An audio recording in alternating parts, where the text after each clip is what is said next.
अस्सलामुअलैकुम। तो आज का हमारा मौजू है अल्लाह ताला की हिफाजत। कहते हैं कि राबिया बसरी कलंदरी अल्लाह की नेक बंदी अपने कमरे में सोई हुई थी। एक चोर घुस आया तो चोर को और तो कुछ न मिला, एक चादर पड़ी थी। इसने कहा चलो ये ही ले जाता हूँ।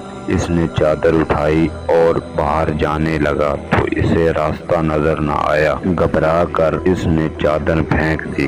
चादर फेंकते ही इसे रास्ता नजर आने लगा। जब निकलने लगा इसको तो एक आवाज आई, अगर एक दोस्त सोया हुआ है तो दूसरा दोस्त तो जागता है। यहाँ तो चिड़ी को भी पर मारने की इजाजत नहीं। तुम चीज चुरा के कैसे जा सकते हो? अल्लाह ताला यूं बंदे की हिफाजत कर फरमाते हैं। तो आज का ये मौजू था। अल्लाह ताला की हिफाजत। आएंगे नई वीडियो के साथ। चैनल को सब्सक्राइब कर